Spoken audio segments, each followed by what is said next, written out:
Bonjour. Moi, je suis une souche, comme on peut dire, mais aussi, je peux m'identifier en tant qu'immigré. Parce que moi, là, 256 années, mon ancêtre a immigré ici. Donc, je suis autant une bleuette qu'une immigrée. Tout ce que je vais dire dans le fond aujourd'hui, moi, ce que je tiens à vous communiquer, c'est que ce que je vais dire, c'est le résultat de mon expérience à moi, de mes recherches personnelles, et en aucun temps, un musulman ou une musulmane ne peut représenter la communauté au complet ou l'islam au complet. Donc, moi, ce que je dis aujourd'hui, c'est que moi, je suis une musulmane, mais je ne suis pas l'islam et je ne suis pas les autres musulmans. Autant que je ne suis pas une musulmane pour assumer tout ce que les autres musulmans ont fait, tous les trucs qu'on a pu voir à la télé, tous les trucs qu'on peut parler. Donc, moi, je vais vous parler de moi seulement. Je viens d'une famille chrétienne protestante, rigoriste. Donc, j'ai vécu une expérience religieuse assez fermée. J'ai dû, pour me sortir de cette situation-là, me rebeller. Donc, je suis sortie de cette situation-là d'une façon forte. J'ai réagi extrêmement fortement. Mais je n'ai pas abandonné l'idée de Dieu. Dieu, dans ma tête, a toujours existé. J'ai décidé de faire mes recherches par moi-même et de prier Dieu pendant 10 ans pour m'emmener dans une communauté qui me ressemblait. Donc, pendant 10 ans, j'ai eu ma Bible, j'ai 7 versions de la Bible chez moi, j'ai des tablettes et des tablettes de livres religieux. J'ai toujours aimé Dieu, j'ai toujours recherché la vérité.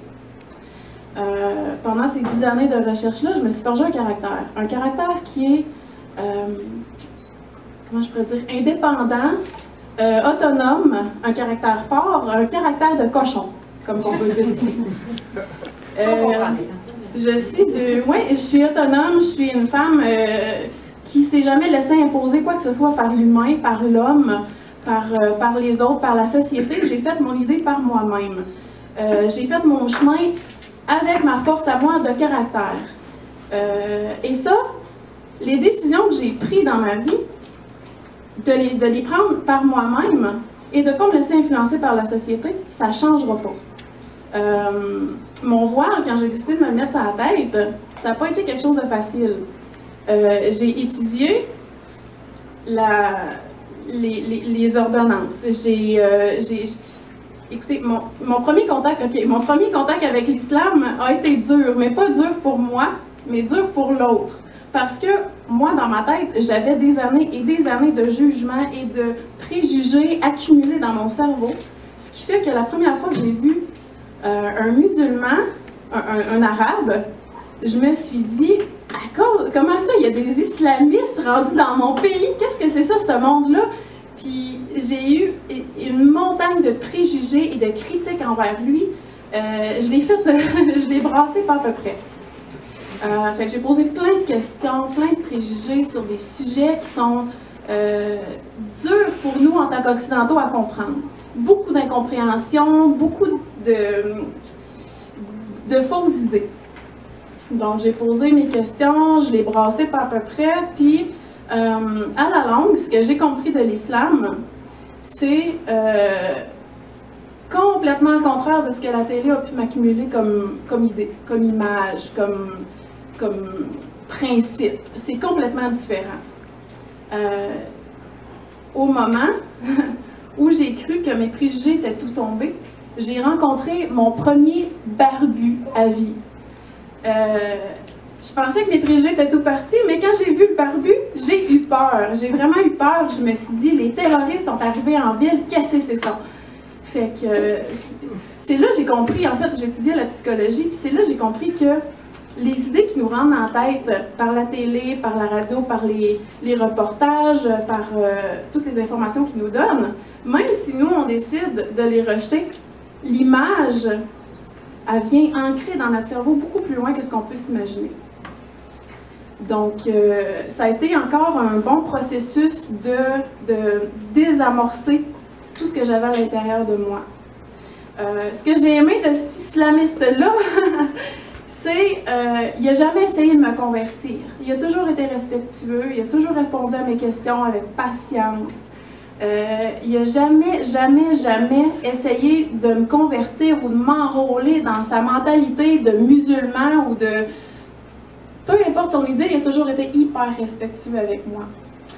Moi, en tant que rebelle de nature, s'il était arrivé avec une idée, je vais te convertir, puis je vais te montrer c'est qui la vérité, tout ça, moi, j'aurais fait comme une bombe, puis j'aurais décampé, puis je n'aurais plus jamais entendu parler de cet homme-là. Ça aurait fini là. Fait que moi, dans ma tête, c'est une preuve qu'il a été hyper respectueux avec moi. Autant lui que tous les musulmans que j'ai rencontrés dans ma vie. Des hommes qui imposent des idées de toute ma vie, là, des musulmans qui imposent leurs idées, là, les musulmans ne font pas ça, tout simplement. Ils sont, dans mon œil à moi, c'est des gens très respectueux, très doux.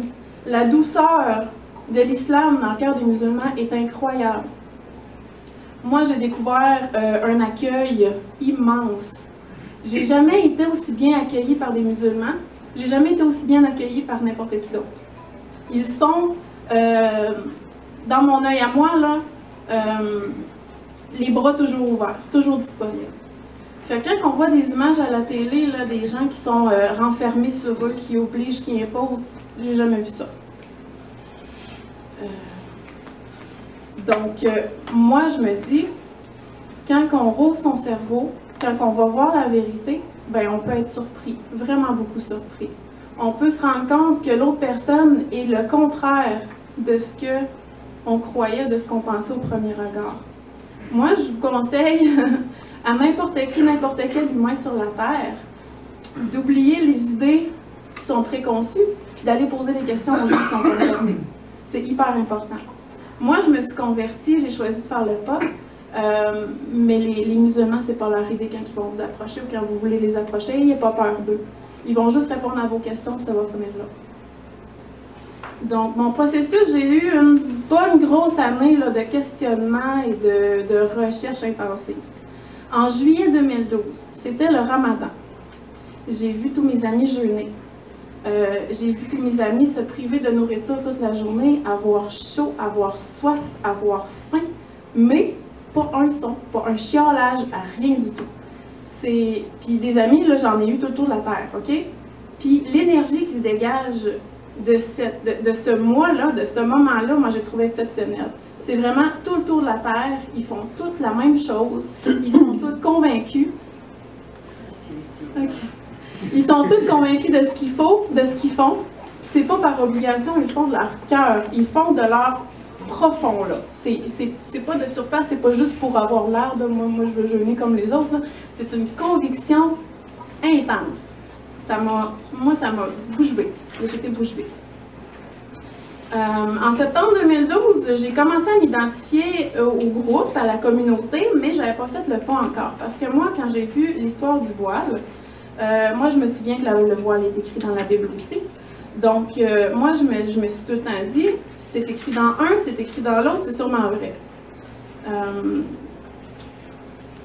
Mais j'ai eu peur d'officialiser ma décision, justement parce que je me dis, si je deviens musulmane, c'est un gros bagage comment je pourrais dire ça, à endosser. Si je prends la décision de changer ma vie, de changer ça, c'est lourd, c'était lourd pour moi. Quand on décide de devenir un musulman ou une musulmane, c'est une conviction profonde qui doit sortir. C'est pas juste pour faire plaisir à quelqu'un. Parce que pour se mettre ça sur la tête, on peut pas faire ça là, temporaire, là, moi je vais le faire ça cette année ou ce mois-ci pour un homme ou pour ci ou pour ça, pour paraître ou n'importe quoi. C'est quelque chose qui doit venir profond, là. C'est d'assumer gros, là. C'est pas facile de porter ça. Surtout pas pour une occidentale avec des parents non musulmans. C'est un pas qui est difficile à faire. Quand on le fait, c'est parce qu'on le veut vraiment. Fait qu'après, d'aller dire à ces femmes-là d'enlever son foulard, d'enlever son voile, c'est impossible. C'est impossible. En dedans de nous, là, on en a comme conviction. Là, moi, quand je me suis convertie, j'étais libre de faire ce que je voulais. J'étais libre de mettre les cheveux de la couleur que je voulais. J'étais libre, bon, les tatouages, perçages, les cheveux, les rasés, les rouges, mauves, bleus, verts, n'importe quoi, j'en étais libre. J'étais libre aussi de me mettre un foulard sur ma tête. J'étais libre aussi de cacher mes oreilles. Ça faisait partie de mes libertés quand je me suis convertie. Maintenant, ça a changé. Maintenant, moi, je me sens être devenue une personne différente de ce que je suis. Je me sens un peu tassée de la société. Quand je me suis convertie, j'étais étudiante en psychologie. Je voyais grand, là. J'aime les enfants, j'aime travailler avec les enfants, j'aime aider les gens. J'aurais voulu peut-être travailler dans un CLSC, service de garde. C'est des trucs qui m'intéressent. Moi, j'aime beaucoup, beaucoup les enfants, les adolescents, travailler avec les gens, j'adore ça. Mais suite à ce qui se passe en ce moment par rapport à la charte, ça remet beaucoup de choses dans la balance, ça remet beaucoup, beaucoup de questionnements dans ma tête. Parce que, après avoir fait des années universitaires, on a un horizon qui est limité quand même. Si moi, avec mon voile en tant que musulmane, si je me ferme la moitié des portes dans mon avenir, ça me fait me poser des questions. Est-ce que je veux vraiment faire tout ça, toutes ces études-là, pour me retrouver à me faire dire non sur la moitié des travails parce que j'ai quelque chose sur ma tête? Je trouve ça grave. J'aime pas me faire fermer la porte au nez. Jamais. Fait que si je choisis un métier, faut que je le sache. Comment je pourrais dire? Je veux m'ouvrir le maximum de portes possibles, ce qui fait qu'aujourd'hui, à cause de la charte, moi, je me pose beaucoup de questions, puis je pense sérieusement à une réorientation des études. Ça bouge beaucoup de choses dans ma vie, même si je ne suis pas touchée aujourd'hui, même si dans la rue c'est permis, même si ils vont dire plein de choses là, sur le fait que la charte ne va pas te toucher. Mais moi, dans mon avenir, oui, la charte va me toucher si je reste dans mon domaine d'études que j'ai en ce moment. L'impact est gros.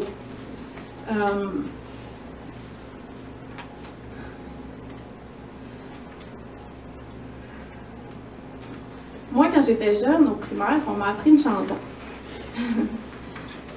La chanson, ça dit « Mon corps, c'est mon corps, ce n'est pas le tien. Tu as ton corps, garde-le, moi, mon corps est à moi. » On m'a appris que ça m'appartient. J'en fais ce que je veux. J'en fais ce que je crois être le mieux. J'ai jamais accepté qu'une autre personne, ni mon père, ni personne, ne me dise quoi en faire. J'ai jamais accepté que personne me dise comment vivre ma vie et comment penser. Et je me promets à moi-même, aujourd'hui, que c'est pas aujourd'hui que ça va changer. Moi, je veux aussi donner un petit mot à mes sœurs, mes sœurs qui ont décidé de porter le voile. Je voudrais vous encourager à ne pas lâcher. On a vu des débats qui sont forts sur, il y a longtemps, je ne sais pas en quelle année, je n'ai pas fait de recherche plus poussée, mais on a vu les Noirs étaient, l'esclavagisme, les Noirs étaient fermés, il n'y avait pas accès à l'université, il n'y avait pas accès à beaucoup de choses, puis ils se sont battus, puis ils se sont tenus debout. Puis aujourd'hui, là, dire à un Noir non, là, c'est impossible, tu ne peux pas faire ça. C'est impossible, ça n'existe plus. On n'a plus le droit d'être raciste envers eux. C'est parfait, puis je veux pas... C'est un droit qui est fondamental, on ne doit pas toucher à ça. On a eu après les débats sur l'homosexualité. L'homosexualité, là, moi j'ai regardé dans mon DSM. DSM, c'est une espèce de dictionnaire des troubles mentaux. C'était considéré l'homosexualité comme une maladie. Aujourd'hui, l'homosexualité, c'est une identité qui est on doit, c'est pas un problème, c'est quelque chose de normal. C'est normal, puis il encourage les jeunes, tu l'es, tu vis ta vie, tu vis normalement, puis on n'a pas le droit de faire aucune discrimination envers eux. Aujourd'hui, ils ont droit à leur mariage. Ils ont le droit, écoute, ils sont des gens normaux, c'est des gens normaux, à 100%. Même aujourd'hui, on voit dans le temps, là, un homme qui tenait la main d'un autre homme dans la rue, là, il se faisait battre. Aujourd'hui, on voit des hommes qui se déguisent en femmes, qui portent des talons hauts, des crêpés, le maquillage, tout ça, et on n'a pas notre mot à dire. On n'a rien à dire. On ne doit en aucun temps même penser à leur enlever des droits à ces gens-là. C'est des gens, c'est des humains, et c'est tout. Aujourd'hui, notre débat à nous, c'est la femme qui se met un fleur sur sa tête. En quoi, par rapport à tout ce que je viens de dire par rapport au Noirs, par rapport à l'homosexualité, en quoi, nous, on doit se faire fermer des portes aux métiers qui sont, je veux dire, à plein de portes. Je vois pas en quoi, moi, mon travail, avec les études et tout, en quoi, moi, je pourrais faire mon travail moins bien qu'un autre. Si j'ai les qualifications, j'ai aucune différence avec quelqu'un d'autre. J'ai juste décidé de mettre ça sur ma tête.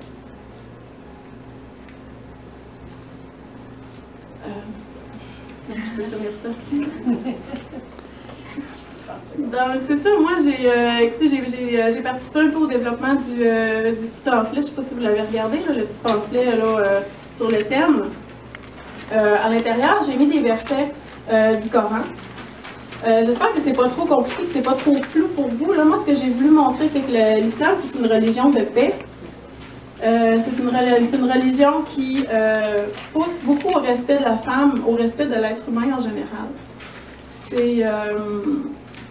La femme, elle a eu des droits en islam, elle a eu des droits comme dans aucune autre des sociétés, même aujourd'hui. L'islam a donné à la femme l'homme bien avant que n'importe quelle société le décide. Donc, ce que je vous conseille, c'est quand que vous regardez à la télévision, quand ils parlent contre les musulmans, ou quand ils disent « Ah, le petit criminel-là, c'est un musulman, un islamiste ou n'importe quoi », essayez d'aller vérifier, voir si ça représente vraiment les valeurs de l'islam, parce que la plupart du temps, là, ça n'a aucun rapport avec l'islam.